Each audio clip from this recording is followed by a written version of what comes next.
మీరు మాట్లాడతారా? Can you able to speak? మాట్లాడతారా మీరు? సో చుట్టూ స్టాఫే తిరుగుతున్నారు, వారు ఎవరైనా రెస్పాన్సిబుల్గా కనీసం ఆన్సరబుల్గా ఉన్నారు ఇప్పటివరకు వచ్చి? ఎవరు లేరు, అందరు వెళ్ళిపోంటున్నారు. ఎవరు రెస్పాన్సిబుల్ లేరు, ఎవరికి ఏం లేదు, ఎవరికి ఏం అవసరం కూడా లేదు. ఎంతసేపు వాళ్ళదే. మమ్మల్ని వెళ్ళిపోమంటున్నారు, ఉంటే అది భయపెట్టిస్తున్నారు. అంత మించి ఎఫ్ఐఆర్ అయిపోయింది, మీతో ఏం కాదు, ఎఫ్ఐఆర్ అయిపోయింది, నైట్ ఆల్రెడీ అయిపోయింది. ఇప్పుడు ఎంత మీ ఇష్టం, మీకు దెబ్బలు పడతాయి అని కూడా అంటున్నారు. ఎవరు చెప్తున్నారు దెబ్బలు? పోలీసు వాళ్ళు చెప్తున్నారు. లాఠీ చార్జ్ చేయాల్సి వస్తుంది, లాఠీ చార్జ్ చేయాలి. మీ ఇద్దరు మళ్ళీ చదువులు, మీ ఫ్యూచర్ అందరినీ ఫెయిల్ చేసేస్తాము, మీకు ఫ్యూచర్ కష్టం అవుతుంది. వాళ్ళందరూ స్టాఫే, హెచ్ఓడీస్ ఆన్సర్ చేస్తారు, ఒక్కళ్ళు కూడా రాలేదు. ఇంకా మొత్తం స్టూడెంట్స్ మొత్తం రాత్రి నుంచి ఉంటారు. అయినా ఇంత రెస్పాండ్ అవుతలేరు, ఎవరు పట్టించుకుంటలేరు. గోపాల్ రెడ్డి ఎవరు వస్తలేరు. వాళ్ళ బిడ్డలకు అక్కలకు చెల్లెలు అయితే ఇట్లా ఉంటారా? వాళ్ళ అంటే ఆడవాళ్ళు అందరూ ఒకటి కాదా? మళ్ళా రెస్పాన్సిబుల్గా లేరు అక్కడ. అందరు స్టాఫే, మొత్తం స్టాఫే, వాళ్ళు అందరు స్టాఫే, మొత్తం స్టాఫే. సో ఇక్కడ కనిపించే వాళ్ళంతా స్టాఫే. ఎదురుగానే స్టూడెంట్స్ని పెట్టుకొని ఇక్కడ వీళ్ళు స్టాఫేనా? వీళ్ళు స్టాఫ్ కాదా? అంటే రికార్డ్ చేస్తున్నారు, ఫోన్లో రికార్డ్ చేసి 4 సంవత్సరాలు ఇక్కడే ఉంటారు, మీరు అందరినీ కూడా ఫెయిల్ చేస్తానని చెప్పి కానీ ఇంకా ఇతర మాట్లాడతారు. సో మీరేం సస్పెక్ట్ చేస్తారు? అక్కడ ఏం జరిగిందనే విషయం మీ స్టూడెంట్స్ చెప్పారు, మీ ఫ్రెండ్స్ ఎవరైనా చెప్పారు? ఖచ్చితంగా అక్కడ లోపల వర్కర్స్ వాళ్ళే చేసి ఉంటారు. కానీ దాంతోపాటు వార్డెన్ కూడా ఏమో సంబంధం ఉంటా, ప్రీతి అంట ఆమె పేరు.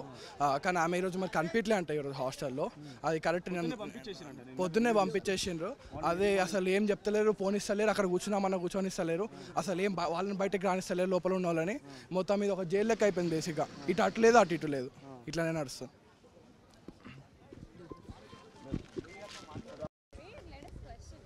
నేను అడగండి, నేను అడుగుతాను, నేను ఉంటా అక్కడ.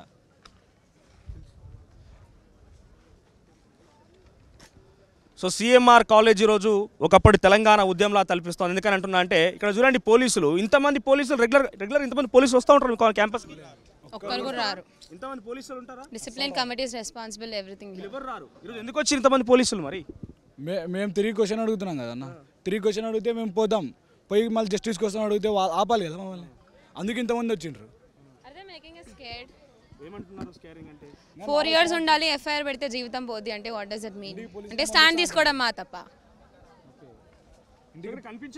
ఏం లే. ఇన్ని చెప్తున్నారు కదా, we're asking just a question, where is Preethi? నిన్ననే తీసుకున్నాం, ఎస్కేప్ అయిన ప్రీతి, కస్టడీ తీసుకున్న ఒక ప్రీతి, వేర్ ఇస్?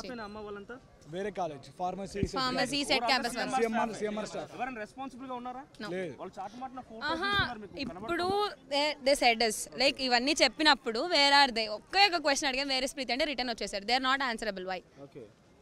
క్లాసెస్ జరుగుతున్నాయి లోపల, ఇంకా set campus are out. I don't know. IT campus ఒక క్యాంపస్ జరుగుతుంది, 2 క్యాంపస్లు వదిలేశారు.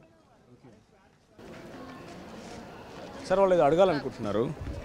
మేము కాదండి రెస్పాన్సిబుల్ పర్సన్, మమ్మల్ని అడిగితే మేమేం చేస్తాం చెప్పండి. లేదు సార్, ఇందాక మీరు ఒక మాట అన్నారు. ఏమన్నారు? నేనన్నా అక్కడ ఏమన్నారు? 4 years ఉండాలి, ఎఫ్ఐఆర్ పెడితే లైఫ్ స్పాయిల్ అవుతుంది అన్నారు. అవును సార్, అన్న మాట ఎందుకు సార్ నిజం ఒప్పుకోవట్లేదు? Not only me, every students are there, everyone is. Sorry అన్నారా ఇందాక? yes, 4 years ఉండాలి, ఎఫ్ఐఆర్ పెడితే జీవితం నాశనం అవుతుంది అని చెప్పారు. నేను నా వాయిస్ గుర్తుపట్టండి, నా వాయిస్ కొంత పోయింది రాత్రి అరిచేసి. మీరు నన్ను అంటున్నారు. సరే, వాళ్ళు క్వశ్చన్ అడుగుతున్నారు. ప్రీతి అని ఎవరో సస్పెక్ట్ ఉందంట. ప్రీతి ఎవరు కూడా నాకు తెలియదు. ఎవరు సార్ రెస్పాన్సిబుల్? ఎవరు మెయింటైన్ చేస్తారు? సార్ వాళ్ళు కేసు రిజిస్టర్ చేసినారు, సార్ వాళ్ళు ఇన్వెస్ట్ చేస్తున్నారు.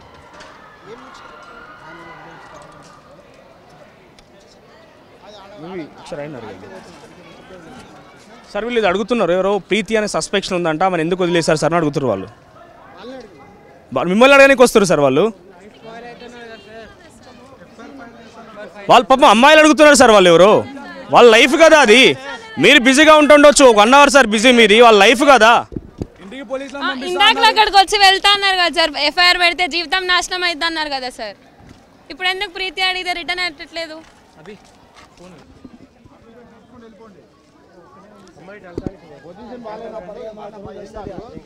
సార్ మీరు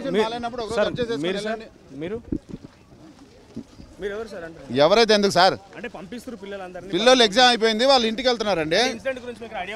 మాకు ఐడియా లేదు, వెళ్ళండమ్మా. మీరు యాక్చువల్ రెగ్యులర్ ఇటు నుంచి వెళ్తారమ్మా? ఇప్పుడు అటు నుంచి వెళ్ళమంటున్నారా? ఎందుకు? రీజన్ ఏంటి? ఏమన్నా చెప్తున్నారా సార్? రీజన్ అంతేనా సార్? మీకు ఐడియా ఉంది సార్ ఇన్సిడెంట్ మీద ఏమైనా? అందరిని పంపించేస్తున్నారు. సో ఇది సిచ్యువేషన్. ఒకవైపు 10ల సంఖ్యలో పోలీస్ సార్, పెద్ద పెద్ద లాఠీలు సార్, వాళ్ళు విద్యార్థులు సార్. ఆ లాఠీలేంది సార్?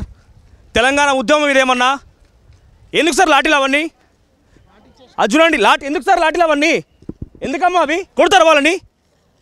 చంపేస్తారా? ఆ లాఠీలేంటి? ఏం జరుగుతుంది ఇక్కడ? 144 సెక్షన్ అమల్లో ఉందా సార్? సార్ అశోక్ గారు, ఇందాక మీ బ్యాచ్ చూస్తాను. అశోక్ గారు, లాఠీ ఎందుకు సార్ అది? ఆ లాఠీ ఎందుకు సార్? చంపేస్తారు పిల్లల్ని. అది చూసి వాళ్ళు భయపడిపోతున్నారు కదా. నా వీడియో తీయండి సార్. ఇక్కడ సార్ చెప్తున్నారు నా వీడియో తీయమని చెప్తున్నారు. చూపించండి. ఇక్కడ మల్లారెడ్డి కాలేజ్లో కామన్ ఇవన్నీ కూడా మేము క్వశ్చన్ చేసినప్పుడు నా పేరు మనోజ్ అండి. నేను క్వశ్చన్ చేసినప్పుడు నన్ను వీడియో తీయమంటున్నారు. తీయండి సార్ వీడియోలు, మాకు కామన్ కదా. లాఠీలు ఎందుకు సార్ అడుగుతున్నా నేను? లాఠీలు ఎందుకని అడుగుతున్నాను సార్? తప్ప ఇది తప్పు కాదు కదా. లాఠీలు ఎందుకంటే సార్ మీరు చెప్పండి, లాఠీలు అవసరమా? మనోజ్ గారు మీరు చెప్పేది ఏదైతే కరెక్ట్ కాదండి. సార్ సిఐ గారు, లాఠీలు అవసరమా అని ఐఎమ్ రిక్వెస్టింగ్ మనోజ్ గారు, ఐఎమ్ టు రిక్వెస్టింగ్ యూ. లాఠీలు అవసరమా అని అడుగుతున్నా నేను. లాఠీలు ఎందుకు సార్ అని అడుగుతున్నా. సో ఇక్కడ చూడండి, లాఠీలు పట్టుకొని విద్యార్థులను బెదిరించిన తర్వాత ఇక్కడ విషయాన్ని ఏంటనేది ఇన్వెస్టిగేషన్ చేస్తున్నామన్నారు. ఇన్వెస్టిగేషన్ తర్వాత ఏం తెలుస్తుందో చూడాలి. లాఠీలు పట్టించి విద్యార్థులను బెదిరించడం అని అంటే అంత పెద్ద లాఠీలు పట్టుకొని ఏం చెప్పాలనుకుంటున్నారు వాళ్ళు? ఇక్కడ ఒక హై టెన్షన్ని విద్యార్థిని భయభ్రాంతులకు గురి చేయడం కాకపోతే ఇంకేంటి? మీ కాలేజ్ అయిపోయిందా? పంపించేస్తారా? కాలేజ్ అయిపోయిందా? కావాలని పంపించేస్తారా? హాలిడేనా ఇప్పుడు? Half days పంపించేస్తున్నారా? కాలేజ్ అయిపోలేదు ఇంకా. ఇక్కడ ఒకవైపు ఇష్యూ నడుస్తున్న టైంలో స్టూడెంట్స్ అందరినీ మధ్యలోనే పంపించేస్తున్నారంటే అందరూ మధ్యలోనే వెళ్ళిపోతున్నటువంటి ఆ సిచ్యువేషన్ కనబడుతోంది. రైట్. సో కాలేజ్ అయిపోయిందా మీది? అంటే పంపించేస్తున్నారు. పాపం పిల్లలందరినీ కూడా భయపెట్టించేసి వాళ్ళ చేతుల్లో, స్టాఫ్ చేతుల్లో, ప్రతి ఒక్క చేతిలో కెమెరాస్ ఉన్నాయి, ఫోన్స్ ఉన్నాయి, రికార్డ్ చేసి మమ్మల్ని ఫెయిల్ చేస్తామని బెదిరిస్తున్నారు సార్. ఎవరు మాట్లాడడానికి భయపడడం లేదు. పాపం వాళ్ళు మాస్క్ల కోసం వెతుక్కుంటున్నారు. ప్రపంచంలో ఏ మూల ఏ క్షణం ఏం జరుగుతుందో వేగంగా తెలుసుకోవడానికి తొలి వెలుగు వాట్సాప్ ఛానల్ని ఫాలో చేయండి.